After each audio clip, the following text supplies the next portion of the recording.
এটা মূলত Jesus Christ বাইবেলের নিউ টেস্টামেন্ট ম্যাথের 5:40-44 বলে গেছেন। এখন বলেন যে কথাটা ভালো না খারাপ? কেউ যদি তোমাকে ডাল গলে চড় মারে বাম গালটা পেতে দাও, ভালো কথা নয়? জিজাস বলছে শত্রুকে ভালোবাসো, খবরদার কোন চোর যদি চুরি করে তাকে তুমি বিচার করিও না, কারণ তুমি যদি তার বিচার করো একদিন তোমাকেও বিচারিত হতে হবে। মানে তুমি যদি কারো বিচার করো একদিন তোমাকেও আদালতে তোমারও বিচার হবে। বলেন কথা হলো ভালো না খারাপ? শত্রুকে ভালোবাসো, চোর যদি চুরি করে তাকে গ্রেফতার করো না, তাকে আদালতে নিয়ে যেও না, তার বিচার করিও না, কারণ তুমি যদি আজকে এই চোরটার বিচার করো একদিন থেকে তোমারও কেউ বিচার করছে। তাই চোর যদি 1 টাকা চুরি করে তাকে ডবল দিয়ে দাও।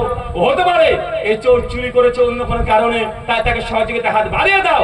বলেন কথাগুলো ভালো না খারাপ? আমার কথা বুঝতে পারছেন না? এই যে 4টে কথা, শত্রুকে ভালোবাসো 1, 2, এক গালে চড় মারলে আর এক গালে পেতে দাও, 3, চোর যদি চুরি করে তাকে কোনো গ্রেফতার করা যাবে না, 4, চোর যদি চুরি করে 1 টাকা তাকে বলতে হবে তুমি 2 টাকা নাও। এখন বলেন এই কথাগুলো ভালো না খারাপ? নিঃসন্দেহে ভালো না কথাগুলো? আরে এর চেয়ে ভালো মোটিভেশন আর কি হতে পারে? আমার সঙ্গে আজ থেকে 4 বছর আগে কলকাতাতে গির্জার মধ্যে একজন খ্রিস্টান পাদ্রী ডিবেট হয়েছিল। তার নাম পার্থ দাশগুপ্তা। যদি ইউটিউবে চলে যান পেয়ে যাবেন, কোরআন এন্ড বাইবেল সালভেশন, যে কোরআন আর বাইবেল মধ্যে কে পরিত্রাণ নাজাত দেয়, জান্নাতে যাওয়ার রাস্তা কে দেখায়। তো আমি রিবাটাল সেশনে পাদ্রীকে ডিরেক্ট প্রশ্ন করেছিলাম যে পাদ্রীজি, বাইবেল বলছে কেউ যদি 1 গালে চড় মারে আরেক গাল পেতে দেয়, ধরেন আপনি খুব ভোরবেলাতে আপনি আপনার স্ত্রী গির্জা থেকে বেরিয়ে আসছেন, আর সামনে একজন মুসলমান, ধরেন আমি মসজিদ থেকে ফজরের নামাজ পড়ে বের হচ্ছি, আপনি স্বামী স্ত্রী বের হয়ে আসছেন, রাস্তাতে দেখা যাচ্ছে এটা যদি কষে ঠাটে থাপ্পড় মারি, ডান গালে কি করবেন? কি করতে হবে একজন খ্রিস্টানকে? বাইবেল অনুযায়ী যদি আমল করতে হয় কি করতে হবে? বাম গাল পাততে হবে না? এখন প্রথম দিন হয়তো বাইবেলে পড়ে আমল করার জন্য একটা থাপ্পড় খেতেই পারে, বলতে পারে যে মুসলমান যেহেতু বলছে তা 8 গাল পেতে দিই। পরের দিন যদি একই অবস্থা হয়, এখন পাদ্রী তার স্ত্রীকে নিয়ে আসছে সঙ্গে করে, আর আমি আমার স্ত্রীকে নিয়ে যাচ্ছি, মসজিদ থেকে বের হয়েছি, পাদ্রীর স্ত্রীর সঙ্গে যদি আমার স্ত্রীর দেখা হয়, যদি আমার স্ত্রী পাদ্রীর স্ত্রীর ঠাটে একটা থাপ্পড় মেরে দেয়, এবার কি করবে? কয়দিন সহ্য করবে? কয়দিন? তাই এই কথাগুলো ধর্মগ্রন্থে আছে, ডান গালে চড় মারলে বাম গাল পেতে দাও, কথা ভালো, কিন্তু এটা যদি বাস্তব আইন করে দেন দেশে, চোর সুদ্ধা বাড়বে না কমবে? স্মাগলিং বাড়বে না করবে? কমবে। আর জোর যার উন্মুক্তার হয়ে যাবে, ডাকাতি চিন্তায় বেড়ে যাবে। কেন? বাইবেলে আইন প্রতিষ্ঠা করে দেন গোটা বিশ্ব জগতে, দেখবেন জোর যার উন্মুক্তার হবে কি হবে না? হবে। ওই চোর যদি চুরি করে তাকে তুমি বিচার করিও না, বা চমৎকার, পৃথিবীর সমস্ত জেল সবগুলো বাতিল করতে হবে। এখন চোর যদি চুরি করে 1 টাকা, 2 টাকা তাকে দান করতে হবে। আমি পাদ্রীকে বলেছিলাম, ধরেন আপনি রাত্রিবেলাতে স্ত্রীকে নিয়ে ঘুমাচ্ছেন, আরামসে ঘুমাচ্ছেন, আপনার টেবিলের উপরে মোবাইলটা আছে, আর একটা চোর যদি চুরি করতে যায় আপনার ঘরে, চুরি করে আপনার মোবাইলটা টেবিলে আছে, নিয়ে চলে যাচ্ছে চোর চুরি করে, আর আপনার ঘুমটা ভেঙে গেছে, এখন আপনি কি করবেন? চোরকে দেখতে পাচ্ছেন যে মোবাইল নিয়ে চলে যাচ্ছে, আপনি কি করবেন? বাইবেল বলছে যদি কেউ 1 টাকা যদি চুরি করে 2 টাকা দিতে হবে। এখন খ্রিস্টান পাদ্রীকে কি করতে হবে? বলে দাদা 1 মিনিট থামুন, 1 মিনিট, দাদা আমার মোবাইলটাকে নিয়ে যাচ্ছেন কেন?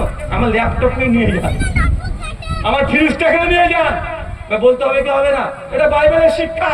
কারণ 1 টাকা যদি চোর চুরি করে 2 টাকা দিতে হবে, কিন্তু ইসলাম কি দিয়েছে? না।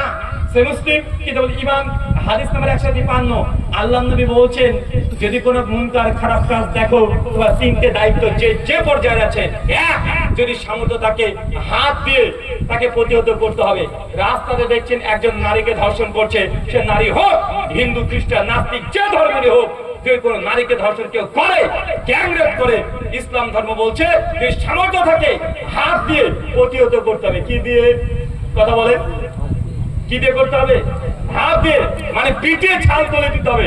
টাইম নেই, তাকে রেপ করছে কোন ধর্মের এটা দেখার দরকার নেই। মুসলমান যদি দেখছেন এমন দুর্ঘটনা ঘটছে যে সামর্থ্য থাকে, তাকে পিটিয়ে ওইখান থেকে স্থানকে পরিত্যাগ করাতে হবে।